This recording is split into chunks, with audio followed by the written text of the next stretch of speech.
এই বিষয়টার দিকে আপনি যদি তাকান, এবং তাকাতে হবে আপনাকে বাইরের চোখ দিয়ে না, ভিতরের চোখ দিয়ে। একটু বোঝার চেষ্টা করুন প্রত্যেকটা পয়েন্ট। তাকাতে হবে আমাকে ভিতরের চোখ দিয়ে, শুধু বাইরের চোখ দিয়ে নয়।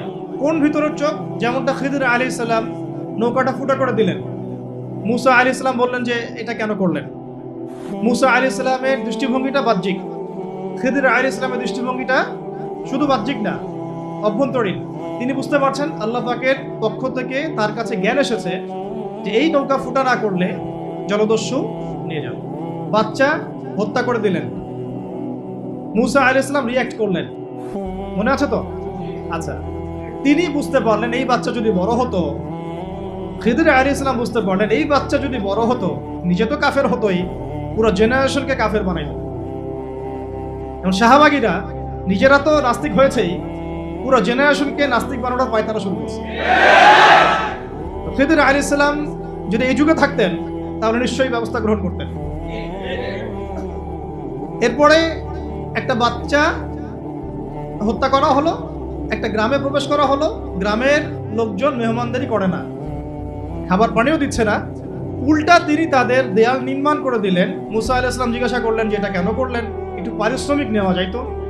তিনি বললেন যে তোমার সাথে আমার আর চলা হলো না, শর্ট করে বলতেছে, হ্যাঁ দা ফিরাকু বাইনি ওয়া বাইনাক, তোমার সাথে আমার এই হলো ফিরাক, শেষ। তবে আমাদের নবীজি বলেছেন যদি সেদিন মুসা আলাইহিস সালাম প্রশ্নগুলো না করতেন তাহলে আরো অনেক জ্ঞান শেখা যাইতো।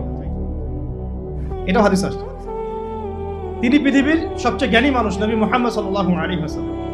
আর মুসা আলাইহিস সালাম তিনি দাবি করছিলেন, বা তাকে জিজ্ঞাসা করা হয়েছিল আপনি পৃথিবীর সবচেয়ে জ্ঞানী মানুষ কিনা, তিনি বলেছিলেন হ্যাঁ। তখন আল্লাহ রাব্বুল আলামিন তাকে খিদির আলাইহিস সালামের সোহবত দিয়েছেন, না তোমার চেয়েও জ্ঞানী আমার বান্দা আছে, যাকে আমি আমার পক্ষ থেকে জ্ঞান শিক্ষা দিয়েছি। ওই দেয়ালের নিচে ওই দুইজন এতিম বালকের বাবা মায়ের রেখে যাওয়া সম্পদ ছিল।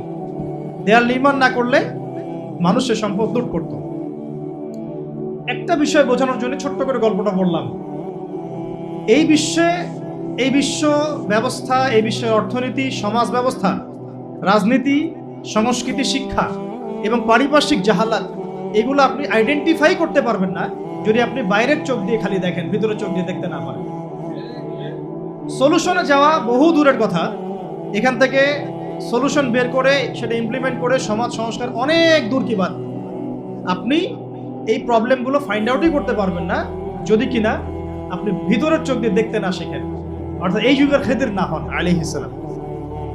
এখন বাহ্যিকভাবে আপনি যদি দেখেন, ওয়ার্ল্ডে ইকোনমি খুব ভালো, ওয়ার্ল্ড অ্যাফেয়ার্স খুব ভালো, বিশ্ব এগিয়ে যাচ্ছে একদম, শিক্ষার অবস্থা খুব ভালো, পার্সেন্টেজ বাড়তেছে, তারপরে রাজনীতি তো মহা ভালো, তাই না?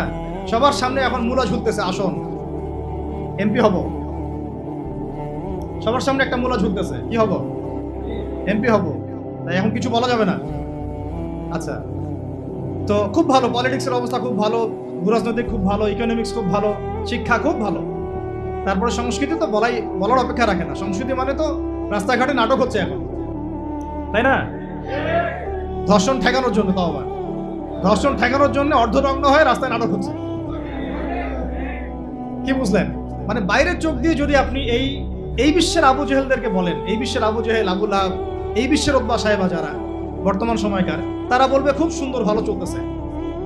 কিন্তু আপনি ইন্টারনাল আইস দিয়ে যদি দেখেন, আপনি দেখবেন যে আসলে না পলিটিক্সের কোনো ঠিক আছে, না ইকোনমিক্সের, না ওয়ার্ল্ড অ্যাফেয়ার্সের, না সংস্কৃতি, না শিক্ষা, না ব্যক্তি জীবন। তাহলে প্রথম কথা হচ্ছে একটু পিছনে নিয়ে যাবো আপনাদেরকে। তার আগে এই চোখ বন্ধ করে এই চোখ দিয়ে দেখতে হবে আবু জেহেলের যুগ 1450 বছর আগের কথা। কত বছর? শিরক দিয়ে ভর্তি। একটা সময় আবু জেহেলের যুগ শিরক দিয়ে ভর্তি। লাত, উজ্জা, হবল, মানাত, বড় বড় 4 দেবতার পূজা হচ্ছে। এখনো কি পূজা হচ্ছে না? এখন তো ব্যক্তি জীবনেও হচ্ছে, ধর্মেও হচ্ছে, সবাই পূজা করতেছে কম বেশি। মানুষের দৃষ্টিভঙ্গি এমন যেগুলোর বাইরে কোনো রাস্তাই নাই, রোড ম্যাপই নাই। ভাই একটু আগে রোড ম্যাপের কথা বলছিলেন, road map is equal to সিরাত।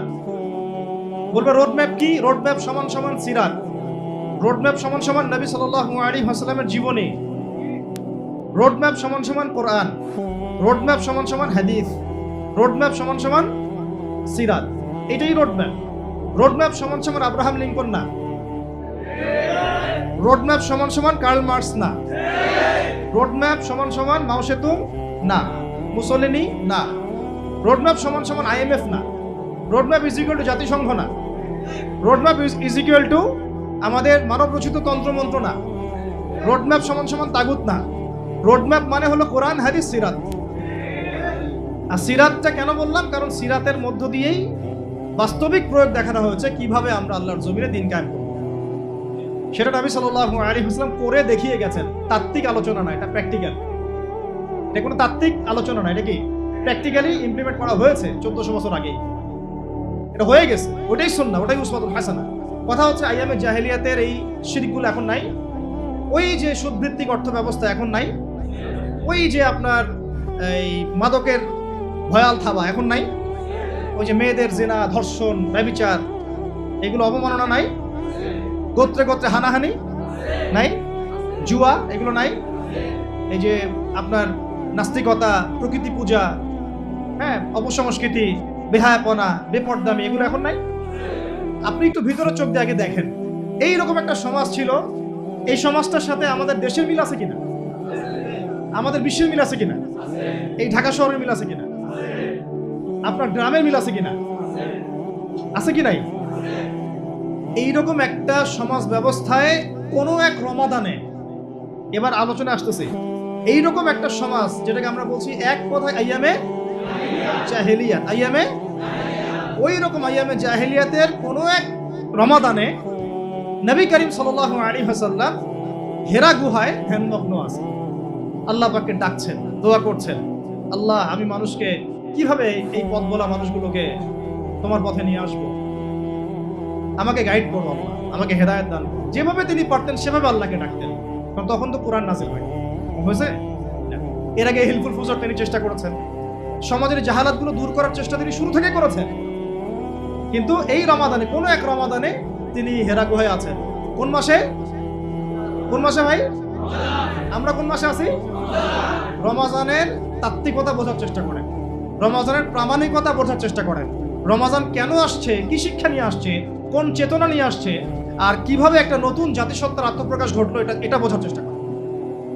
কোন এক রমাদানে আল্লাহ রাব্বুল আলামিন নবী সাল্লাল্লাহু আলাইহি ওয়াসাল্লামের কাছে একজন মালাক পাঠালেন, জিবরাইল আলাইহিস সালাম, এবং তাকে নবুয়ত দিলেন। সুবহানাল্লাহ। তার মানে রমাদান আমাকে আপনাকে নবী মুহাম্মদ সাল্লাল্লাহু আলাইহি ওয়াসাল্লামকে দিয়েছে। সুবহানাল্লাহ। রমাদান মাস আমাদেরকে দিয়েছে কি? নবী মুহাম্মদ সাল্লাল্লাহু আলাইহি ওয়াসাল্লামের নবুয়ত।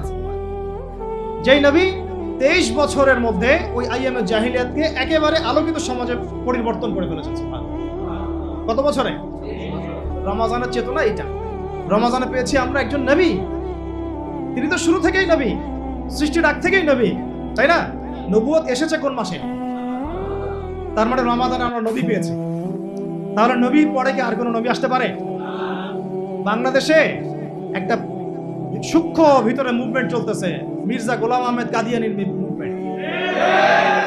এদের যে সংখ্যা দিন দিন কি পরিমাণে বাড়তেছে আপনারা জানেন না। এদের যে উপাসনালয়গুলো কিভাবে বাড়তেছে, এরা কিভাবে যে অর্থনৈতিকভাবে শক্তিশালী হচ্ছে, এটা আপনারা জানেন না। প্রত্যন্ত অঞ্চলগুলো সফর করলে বুঝবেন মানুষ কিভাবে দিন দিন কাদিয়ানি হচ্ছে। আমরা সাতেমের ইস্যুতে কত কঠোর থাকি, যে নবীকে গালি দিয়েছে সেই ইস্যুতে আমরা কত কঠোর হই, তাই না? আমাদের যদি সাধ্য থাকতো, সামর্থ্য থাকতো, কোনো একটা সাতেমকে আমরা বাংলাদেশে টিকতে দিতাম? মৃত্যুদণ্ড সবার সামনে কার্যকর করে দেখাতাম? না, আমাদের কাছে সেই ক্ষমতাটা নাই। তাই আমরা জনমত তৈরি করতে পারি সর্বোচ্চ, তাই না? আর দেখুন, সে তো গালি তো দিচ্ছেই, বরং সে নিজে নবুয়তও দাবি করছে। তাহলে কোনটা বড় মাপের অন্যায়? এই মুভমেন্টটা না? এটাকে আহমাদিয়া মুসলিম জামাত নাম দিয়ে বাংলাদেশে কাজ করতেছে। রমাজান মাসে আমরা নবীকে পেয়েছি, সেই নবীর হক আদায় করতে পারি নাই। রমাজান মাসে যে নবীকে পেয়েছি, নবুয়ত, সেই নবীর সুন্নাহ কি আমার জীবনে বাস্তবায়িত আছে কিনা? প্রশ্ন। এখান থেকে রমাজানের সলিউশন বের করেন, আমার শিক্ষা বের করেন। আপনারা সব ইন্টেলেকচুয়াল অডিয়েন্স, বেশি বলতে হবে না। রমাজান মাসে নবী পেয়েছি, নবীকে আঁকড়ে ধরতে হবে, নবীর শানকে আঁকড়ে ধরতে হবে, তার রিসালাতকে আঁকড়ে ধরতে হবে, তার আখলাককে আঁকড়ে ধরতে হবে, তার সুন্নাহকে আঁকড়ে ধরতে হবে। আল্লাহ পাক তৌফিক দান করুন। এই রমাজানে আসলো ইকরা বিসমি রাব্বিকাল্লাযী খালাক, অর্থাৎ আল কোরআন। কি আসলো? আল কোরআন। এখন আপনি আমাকে বলেন তো, 23 বছর পরের মক্কায়, 23 বছর পরের মক্কায় শিরক আছে, সুদ, মাদক, এই গোত্রীয় হানাহানি, ব্যভিচার, জেনা, জুয়া, মদ, কিছু আছে? এই 23 বছর পরিবর্তন হলো কিভাবে? এই কোরআনের মাধ্যমে। কিসের মাধ্যমে? এই কোরআনের মাধ্যমে। ইন্না আনজালনাহু ফি লাইলাতুল কদর ওয়া মা আদরাকা মা লাইলাতুল কদর লাইলাতুল কদরি খায়রুম মিন আলফি শাহর। এই যে কদরের রাত যে 1000 মাসের চেয়ে উত্তম, কেন? এই মাসে আল কোরআন নাজিল হয়েছে তাই। সুবহানাল্লাহ। এই রমাজানে যদি আমরা সেই কোরআন না শিখি, না জানি, না বুঝি, তাহলে আমরা আমাদের হক আদায় করতে পারি নাই। যে রমাজানে নবীকে পেয়েছি সেই নবীর হক আদায় করতে হবে, রাজি তো? যে রমাজানে আমরা কোরআনকে পেয়েছি তার 6টা হক আদায় করতে হবে। কয়টা? 1 নম্বর, আল কোরআন তেলাওয়াত শিখতে হবে, রাজি তো? ইনশাআল্লাহ শিখতে হবেই হবে, হবেই হবে, হবেই হবে। কিভাবে শিখবেন? আপনার পেরেশানি। কোরআনের অর্থ বুঝতে হবে। 2, 3 কোরআনের আদেশ মানতে হবে। 4 নিষেধগুলো বর্জন করতে হবে। 5 এর দাওয়াত মানুষের কাছে প্রচার করতে হবে। আর 6 আল কোরআনের আইন সমাজে বাস্তবায়ন। কথা বুঝতে পারছি? রমাদান মাস এইভাবে মহিমান্বিত। রমাদান মাসে তাহলে কোরআনকে পেয়েছি, রমাদান মাসে নবীকে পেয়েছি, তার হক আদায় করবো ইনশাআল্লাহ। রমাদান মাসে কোরআনকে পেয়েছি, তার হক আদায় করবো ইনশাআল্লাহ। 23 বছর পরের মক্কায় কোনো জাহালাত নাই, কারণ 23 বছরে মানুষ নবীকে আঁকড়ে ধরেছেন, কোরআনকে আঁকড়ে ধরেছেন। কথা কি বুঝতে পারছেন? এখন দেখেন, এই কোরআন নাজিল সম্পর্কে আল্লাহ পাক অন্য একটা আয়াতে বলেছেন না, শাহরুর রমাদান আল্লাযী উনজিলা ফীহিল কোরআন হুদাল লিন-নাস ওয়া বায়িনাতিন মিনাল হুদা ওয়াল ফুরকান। খেয়াল করে দেখেন, 3টা মৌলিক উদ্দেশ্যে কোরআন নাজিল হয়েছে। কয়টা? আমি তো 6টা হক বলছি, আরো 3টা মৌলিক উদ্দেশ্য আছে কোরআন নাজিল হওয়ার। এই উদ্দেশ্যগুলো বাস্তবায়ন না হলে কিন্তু আমাদের এই বাংলার জমিনে দিন কায়েম করতে পারবো না। একটা হচ্ছে, এটা হচ্ছে হুদাল লিন-নাস। এটা কি? পুরো মানব জাতির জন্য হেদায়েত। সুবহানাল্লাহ। আল কোরআন শুধু মুসলিম মুমিনদের জন্য হেদায়েত নয়, বরং পুরো মানব জাতির জন্য হেদায়েত। 2 হচ্ছে ওয়াল বাইয়িনাত। বাইয়িনাত মানে কি? এটা সুস্পষ্ট একটা দলিল এবং প্রমাণ। আমরা একটা বিষয় সত্য না একটা মিথ্যা, একটা হক না একটা বাতিল কিভাবে জাস্টিফাই করব? প্রমাণটা কি? কিসের ভিত্তিতে আপনি প্রমাণ করবেন? এই প্রমাণ করার মূল ভিত্তিটাই হচ্ছে কোরআন। কোরআন যদি বলে এটা সত্য সত্য, কোরআন যদি বলে এটা মিথ্যা মিথ্যা, কোরআন যদি বলে এটা হক তাহলে হক, কোরআন যদি বলে এটা বাতিল তাহলে বাতিল, কোরআন যদি বলে এটা হালাল তো হালাল, কোরআন যদি বলে হারাম তো হারাম, কোরআন যদি বলে এটা জায়েজ তো জায়েজ, কোরআন যদি বলে নাজায়েজ নাজায়েজ। এই মানদণ্ড কি বাংলাদেশের মুসলমান মানে? গুটি কয়েক মুসলমান মানে। বেশিরভাগ মুসলমান এখনো মানেই না যে কোরআন সত্য মিথ্যা ন্যায়ের চূড়ান্ত মানদণ্ড। অথচ এটা এই উদ্দেশ্যে নাজিল হয়েছে, হুদাল লিন-নাস ওয়া বায়িনাতিন মিনাল হুদা। আরো স্পষ্ট করা হয়েছে ওয়াল ফুরকান। ওয়াল ফুরকান মানে কি? পার্থক্যকারী। সুবহানাল্লাহ, মাশাআল্লাহ। পার্থক্যকারী মানে কি? এই যে বললাম যে এটা কি ন্যায় না এটা অন্যায়, আপনি কিভাবে পার্থক্য করবেন? একজন বলছে যে এলজিবিটি লাইসেন্স দিয়ে দাও, এবং এটা নিয়ে পরে আন্দোলন হবে বাংলাদেশে কয়েকদিন পরে, হইতেই পারে, অবাক হওয়ার কিছু নাই। এখন আপনি এটা হক না বাতিল কিভাবে জাস্টিফাই করবেন? কেউ বলছে যে সুদ ভালো, সুদ ছাড়া এই যুগে চলা যায় না। আপনি হালাল হারাম বা ন্যায় অন্যায় ভালো মন্দ কিসের মানদণ্ডে জাস্টিফাই করবেন? কেউ বলছে যে মাদকের লাইসেন্স দেওয়া যায়, দেওয়া হয়েছে কিনা? পতিতাবৃত্তির লাইসেন্স দেওয়া যায়, মানুষের নাকি চাহিদা আছে। এখন ট্রান্স হচ্ছে, মানুষ ট্রান্স বলছে এটা ব্যক্তি স্বাধীনতা, সমকামিতা প্রমোট করা হচ্ছে। আপনি আইডেন্টিফাই করতে থাকেন না প্রবলেমগুলা। এই প্রবলেমগুলার সলিউশন কি? এই বাংলার মুসলিম জনগণ, মুসলিম বঙ্গের মানুষ, তারা কি কোরআনকে ন্যায় অন্যায়ের মানদণ্ড হিসেবে মেনেছে? যদি মানতো তাহলে কি টিকতো এগুলা? তার মানে আমরা বাহ্যিকভাবে কোরআনের প্রতি মহব্বত দেখাইছি। তেলাওয়াত করলে 10 নেকি হবে, প্রতি অক্ষরে 10 নেকি। মানদণ্ড হিসেবে মানিনি আমরা এখনো যদি বলি রাজনৈতিক চার দেবতাকে কি আপনারা কোরআনের মানদণ্ডে মানেন? না, আমি জনগণের মানদণ্ডে মানি। অর্থনীতির বিষয়গুলোকে আপনি কোরআনের মানদণ্ডে মানেন? বলবেন না, জনগণের সংখ্যা গরিষ্ঠতার মানদণ্ডে মানি। আপনি কি সংস্কৃতি শিক্ষানীতি এগুলো কোরআনের মানদণ্ডে মানেন? না, জনগণের সেন্টিমেন্টের মানদণ্ডে মানি। তো জনগণ যদি বেশিরভাগ বলে যে শরীফ থেকে শরীফা ঢুকাও, তাহলে কি ঢুকাই দিবেন? জনগণের বেশিরভাগ যদি বলে যে সুদ চালু করে দাও, জেনা লাইসেন্স দেওয়া হোক, ব্যভিচারের লাইসেন্স দেওয়া হোক, ওই গেট টুগেদার কি বলে ওটাকে, লিভ টুগেদার চালু করা হোক, এটাও খারাপ হয় না। সিচুয়েশনশিপ চালু করো, খারাপ হয় না। তো এটাকে আপনি জনগণের সেন্টিমেন্টের মানদণ্ডে মানবেন? এই জায়গাটাতে আমাদের আঘাত করতে হবে। এটা হচ্ছে আঘাত করার মূল জায়গা। আমরা আসলে কোরআনকে মানদণ্ড হিসেবে মানি কিনা, কোরআন নাজিলের মূল উদ্দেশ্য কয়টা? তিনটা। হুদাল্লিন নাস ওয়া বাইয়িনাতিন মিনাল হুদা ওয়াল ফুরকান। মানে এরা দেখেন, আপনি এটা এই মানদণ্ড আপনি পরিবারে টিকতে পারবেন না, এই মানদণ্ড আপনি ধারণ করেন সমাজে টিকতে পারবেন না, রাষ্ট্রে টেকা তো বহু দূরের কথা। একটা সেমিনার আমাদেরকে বলছিল যে ইসলামিক ইকোনমিক্স নিয়ে আলোচনা করেন, জানতে চাই। তা প্রথমে আমরা শুরু করছিলাম এভাবে, আগে আপনারা বলেন যে ইকোনমিক্সের ক্ষেত্রে ইসলাম কোরআন এবং হাদিসকে আপনারা মানদণ্ড মানেন কিনা। মানদণ্ড মানেন তাহলে আলোচনা করি, না হলে আলোচনা করার দরকার কি? আগে বলেন যে ইসলামকে মানদণ্ড মানেন কিনা, যদি মানেন তাহলে আলোচনা আসবে। যাই হোক প্রিয় ভাইরা, রমাদান সেই মাস যেই মাসে আল্লাহ রাব্বুল আলামিন আমাদেরকে এইরকম একজন নবী দিয়েছেন যার আগেও কোনো গুনাহ নাই, পরেও কোনো গুনাহ নাই, মাসুম মিনান নাস, মাসুম মিনান নাস। সেই মানুষকে বাংলার জমিনে গালি দেওয়া হয়েছে। এদের কল্লা তো ফেলানো সরকারের দায়িত্ব, অথচ অথচ দেখেন ওই ইস্যুটাকে কত ইস্যুতে ঢাকা ফেলা হলো। হ্যাঁ, সাতেমের ইস্যুকে একদম মধু ইস্যু দিয়ে, তরমুজ ইস্যু দিয়ে ঢাকে ফেলা হলো। রাশিয়াকে দাফন করে দেওয়া হলো আরেকটা কোন ইস্যু দিয়ে জানি, ওই যে সিগারেটের ইস্যু দিয়ে নাকি জানি, হ্যাঁ হামজার ইস্যু দিয়ে, ফুটবল ইস্যু দিয়ে। দেখেন আপনারা একটু বোঝার চেষ্টা করেন, আমরা যদি খিদির হই তাহলে কখনোই আমাদের চিন্তা কিন্তু ছোট হওয়া উচিত না। আমাদের চিন্তা থাকবে মূল শেকড় ঠিক আছে কিন্তু। এরা ইস্যু দিয়ে খেলতেছে আমাদের সাথে, এরা ইস্যু নিয়ে আমাদের সাথে খেলতেছে, আপনার ব্রেইন নিয়ে তারা খেলতেছে, আপনার ইমান নিয়ে, আকীদা নিয়ে, মানহাজ নিয়ে তারা খেলতেছে। আপনাকে মূল জায়গা থেকে সরানোর জন্য সবকিছু তারা করতেছে। আমাদের মূল জায়গায় থাকতে হবে ভাই, ইস্যু পাগল হওয়া যাবে না। এই স্ক্রল করতে করতে আমাদের মাথাটা স্ক্রলিং হয়ে গেছে, মূল জায়গা থেকে আলোচনা সরে জায়গা। আল্লাহ পাক আমাদের মূল জায়গায় থাকার তৌফিক দান। এই বাংলাদেশে নবী সাল্লাল্লাহু আলাইহি ওয়াসাল্লামের রিসালাতকে চ্যালেঞ্জ করে কাদিয়ানী মুভমেন্ট হচ্ছে। আমরা এখন এগুলোর বিরুদ্ধে কোনো অ্যাকশন নিতে পারছি না, কাজও করতে পারছি না, বা আমরা ফিকিরও করছি না। এই রমজান মাসে আল্লাহ পাক কোরআন দিয়েছেন, সেই কোরআন বাংলাদেশের 90% মানুষ পড়তে পারে না।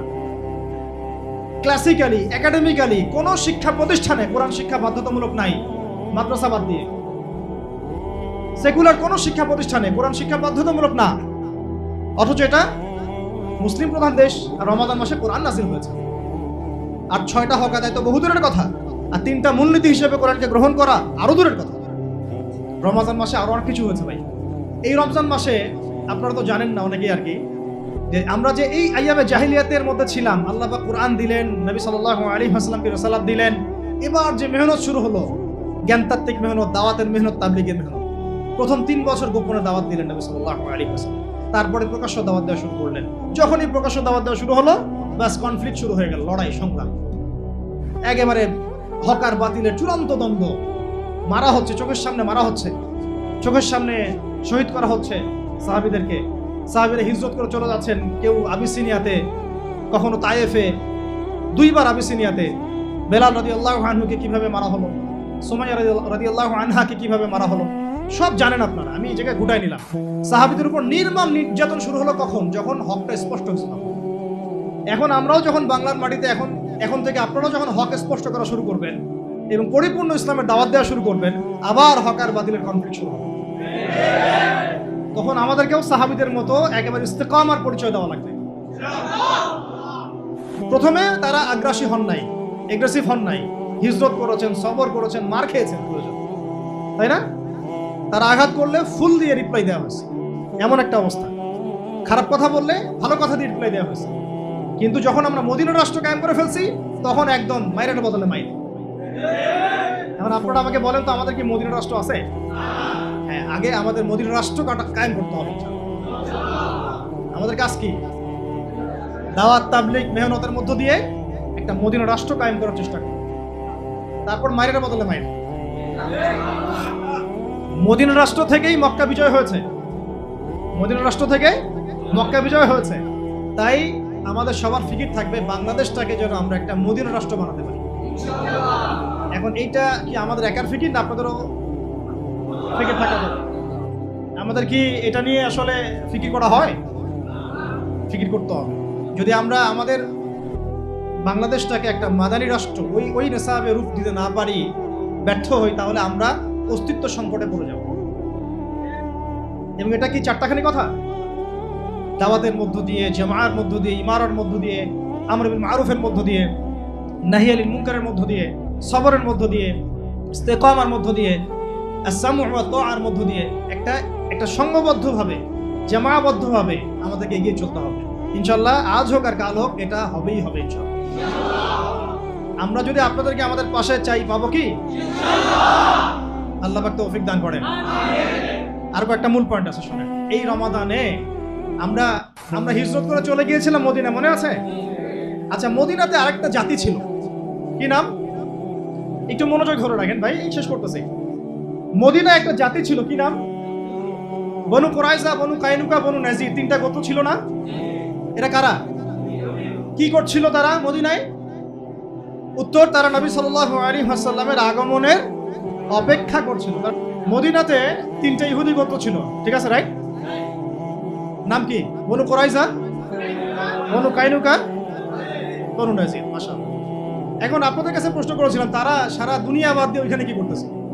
তারা সারা দুনিয়া বাদ দিয়ে ওখানে কি করছিল? নবী সাল্লাল্লাহু আলাইহি ওয়াসাল্লামের অপেক্ষাই করছিল। কারণ তাদের তাওরাতে, জাবুরে, তাদের যে আগের ধর্মগ্রন্থগুলো, এখানে স্পষ্ট বলা ছিল যে শেষ নবী হবে আহমদ। কে হবেন?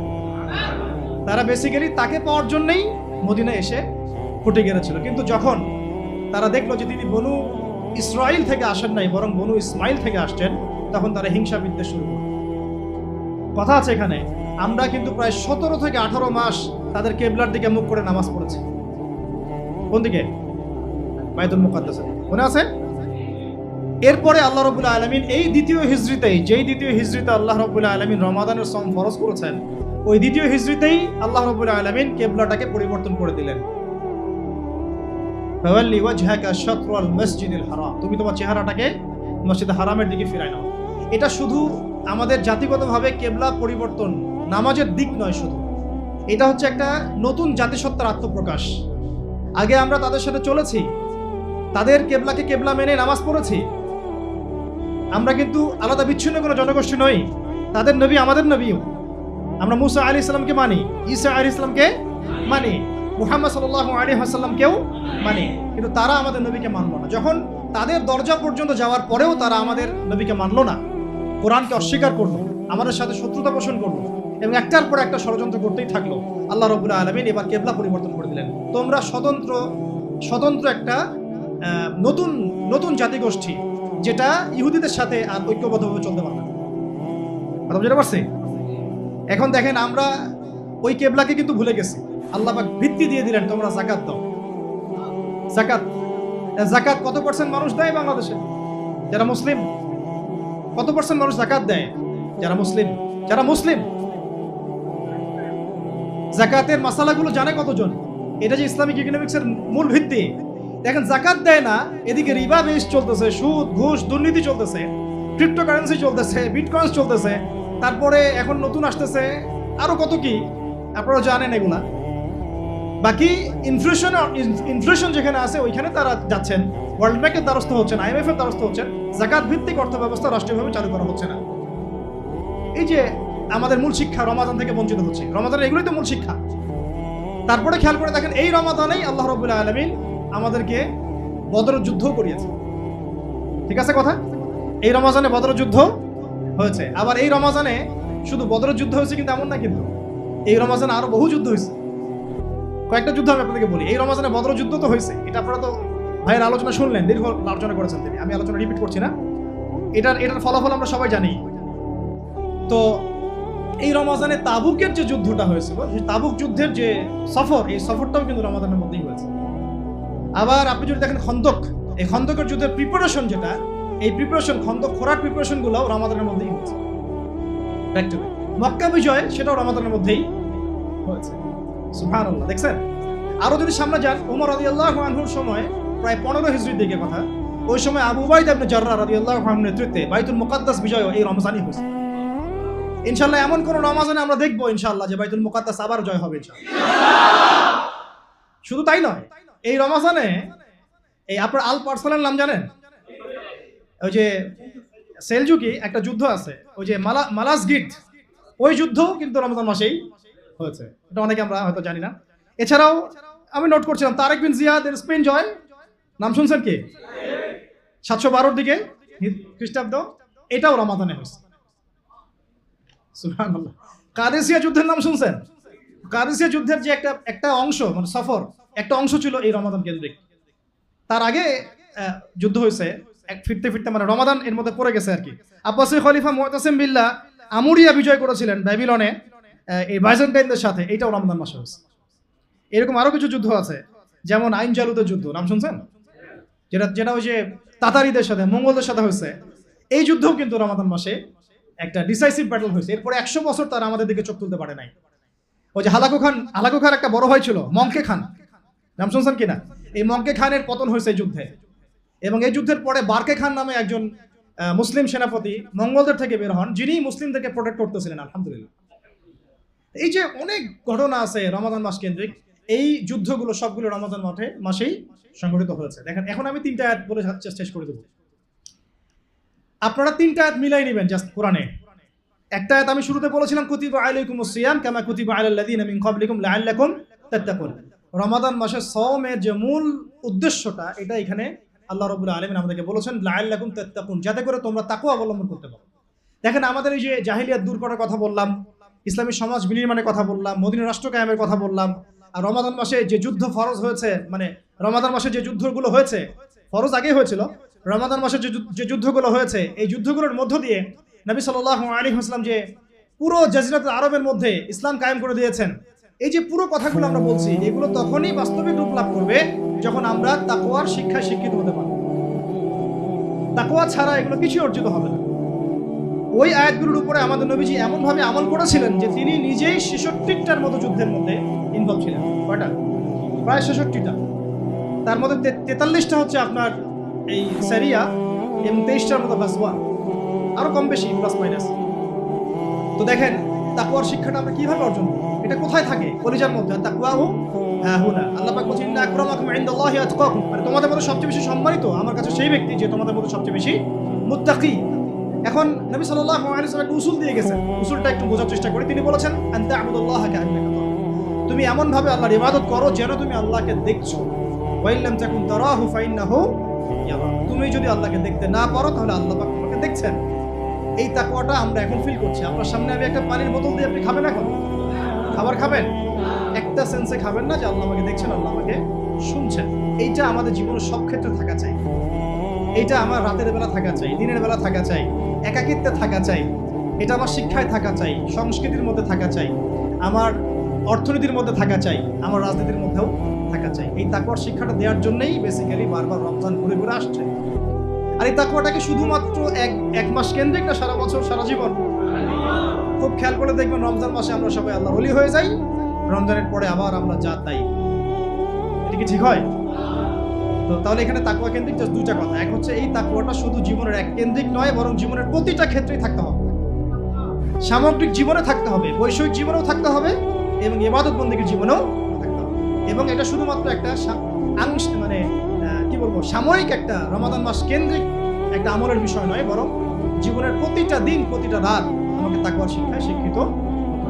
এই তাকওয়া যদি আমরা ধারণ করতে পারি, ওর আলোকে আমরা আমাদের পরিবার, আমাদের প্রজন্মকে করতে পারি, তাহলে ওই চূড়ান্ত যে লক্ষ্যটা বলছি, মক্কা বিজয়, যেটা রমজান মাসে হয়েছে, ওই দিকে ইনশাআল্লাহ আমরা হাঁটতে পারবো। তার আগে মদিনা রাষ্ট্রও তো লাগবে ইনশাআল্লাহ। আচ্ছা, এখন জাস্ট আর 2টা কথা, এরপরে ইফতার হবে ইনশাআল্লাহ, তারপরে নামাজের পর আলোচনা করবো ইনশাআল্লাহ। আপনারা এই আয়াতটা সবাই জানেন, কুতিবা আলাইকুমুস সিয়াম। ডানে বামে 2টা আয়াত আছে, ডানে বামে 2টা আয়াত আছে। একদম আরবি ব্যাকরণের ভাষায় সেম ওজনে, সেম শিক্ষা দিয়ে 2টা আয়াত আল্লাহ রাব্বুল আলামিন সূরা বাকারে নাযিল করেছেন। কুতিবা আলাইকুমুল কিসাসু ফিল কতলা আল হুররু বিল হুররি ওয়াল আবদু বিল আবদি ওয়াল উনসা বিল উনসা ইলা আখির আয়াত। আছে কি? কুতিবা আলাইকুমুস সিয়াম বুঝলাম আমি, কুতিবা আলাইকুমুস সিয়াম আমার উপর সিয়ামকে ফরজ করা হয়েছে। কুতিবা আলাইকুমুল কিসাস আমি বুঝলাম না যে আমার উপর কিসাসকে ফরজ করা হয়েছে। সুবহানাল্লাহ, কি বিষয় বুঝতে পারছেন? কুতিবা আলাইকুমুস সিয়াম বুঝলাম। একটা সেকুলারকে আপনি জিজ্ঞাসা করেন, রোজা রাখছেন? হ্যাঁ রাখছি।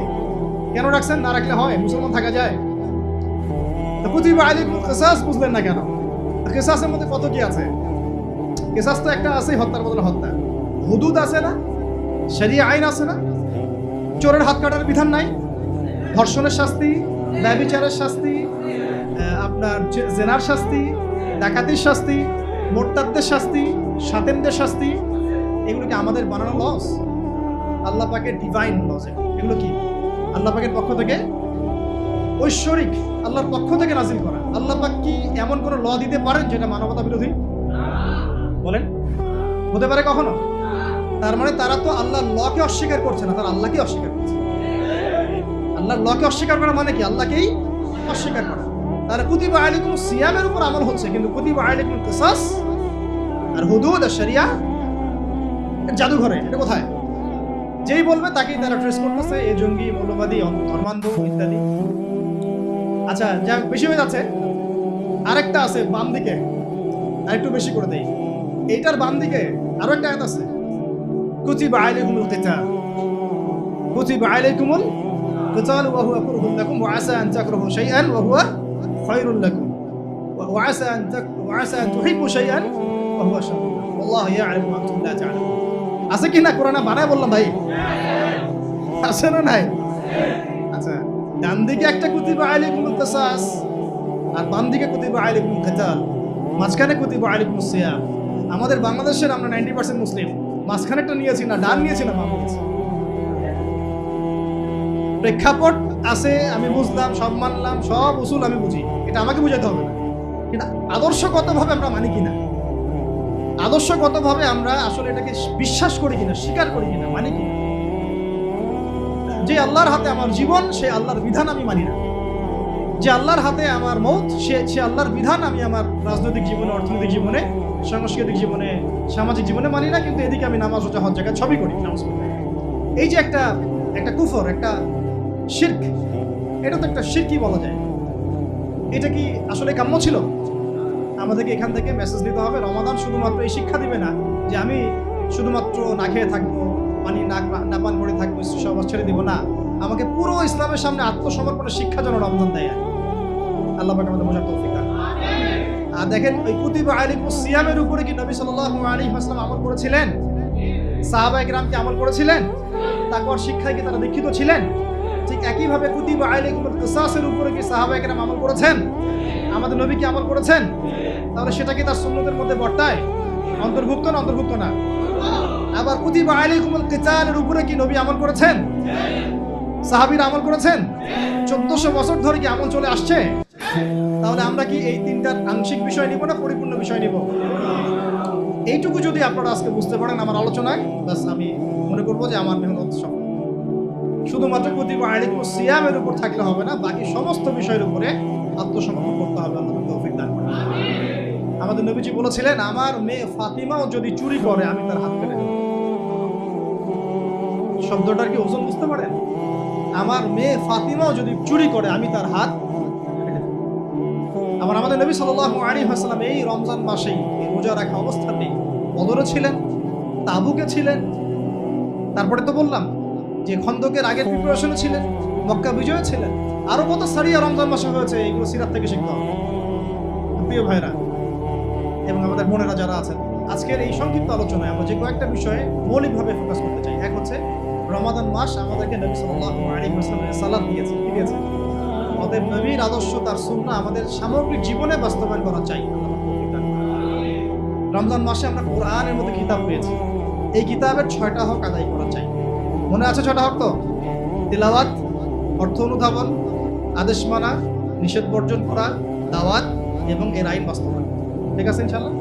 এটা 3টা মৌলিক উদ্দেশ্যে আসছে, হুদাল লিন্নাস ওয়া বায়িনাতিন মিনাল হুদা ওয়াল ফুরকান। ঠিক আছে? এই রমজান মাসে কুতিবা আলাইকুমুস সিয়াম কিভাবে করব এটা আমরা শিখেছি। ঠিক একইভাবে ডানে বামে আয়াতগুলোর উপরে আমল করার চেষ্টা করতে হবে এবং সিরাতের আলোকে আমাদের সবাইকে পথ চলতে হবে। আল্লাহ পাক আমাদের সবাইকে নবী সাল্লাল্লাহু আলাইহি ওয়াসাল্লামের সিরাত পড়ার তৌফিক দান করেন, বোঝার তৌফিক দান করেন এবং সিরাত অনুযায়ী জীবন গড়ার তৌফিক দান করেন। এবং রমাদানকে যদি আমরা ইফেক্টিভলি ইউটিলাইজ করতে চাই তাহলে এই কাজগুলো খুব ভালোভাবে করতে হবে, যেটা আলোচনা আমরা অন্যান্য বক্তাদের মধ্যে শুনেছি। যেমন নামাজের কথা তারা বলেছেন, নামাজের পাবন্দির দরকার আছে কি নাই? এই রমজান মাসে জামাতে থাকবো, বাকি সময় কি জামাত ছেড়ে দিব? রমজান মাসে রাতে কিয়ামুল লাইল করছি, তাহাজ্জুদ করছি, বাকি বছর ছেড়ে দিব কি? রমজান মাসে সাদকা করছি, যাকাত দিচ্ছি, বাকি বছর কি দিব না? রমজান মাসে আমরা মাশাআল্লাহ পর্দা করছি, চোখের হেফাজত করছি, রমজান মাসের বাইরে ছেড়ে দিব কি? রমজান মাসে মাশাআল্লাহ আমরা সমাজ কল্যাণমূলক প্রজেক্ট করছি, রমজানের বাইরে ছেড়ে দিব? রমজানের দাওয়াতের অ্যাক্টিভিটিস বাড়ছে, রমজানের বাইরে ছেড়ে দেবো কি? আল্লাহ পাক বোঝার তৌফিক দান করেন। রমজান মাসে আমরা মাশাআল্লাহ ইতিকাফ করছি, অনেকেই করবো ইনশাআল্লাহ। কোরআন তেলাওয়াত করছি, এই কোরআনকে কি রমজানের পরে ছেড়ে দিব? আল্লাহ পাক সমস্ত বিষয়গুলোকে ধরে রাখার তৌফিক দান করেন। আল্লাহ রাব্বুল আলামিন আমাদের সবাইকে আজকের এই আলোচনাগুলো শুনে বুঝে আমল করার তৌফিক দান করেন। আমরা সবশেষে দোয়া করি আমাদের প্রত্যেক ওলামায়ে কেরামদের জন্য, মাজলুম ভাইদের জন্য, এবং যারা আমাদেরকে যেভাবে সহযোগিতা করেছেন সবাইকে আমরা দোয়ায় শরীক রাখবো যে আল্লাহ রাব্বুল আলামিন যেন আমাদের সবাইকে এই দুনিয়াতেও হাসানা দান করেন, আখিরাতেও হাসানা দান করেন, এবং আমাদের সবার জীবনের গুনাহ খাতাগুলো মাফ করে দেন। আমাদের সবাইকে দিনের সঠিক বুঝ দান করেন, ঐক্যবদ্ধ হওয়ার তৌফিক দান করেন, এবং আমাদেরকে আল্লাহর জমিনে দিন কায়েমের তৌফিক দান করেন, সেই বিজয়ী কাফেলা হিসেবে কবুল করেন। সবাইকে আল্লাহ পাক দিনের সহি জ্ঞান দান করেন, মুরব্বী ওলামায়ে কেরামদের সোহবত দান করেন, সবাইকে হালাল খাওয়ার তৌফিক দান করেন, হারাম ছেড়ে দেওয়ার তৌফিক দান করেন, কোরআন শেখার তৌফিক দান করেন, সুন্নাহ ভিত্তিক জীবন গড়ার তৌফিক দান করেন, আমাদের মা বোনদেরকে পর্দায় থাকার তৌফিক দান করেন, আমাদের সন্তানদেরকে মানুষ করার তৌফিক দান করেন, এবং এক কথায় আল্লাহ পাকের সামনে পরিপূর্ণ আত্মসমর্পণ করার তৌফিক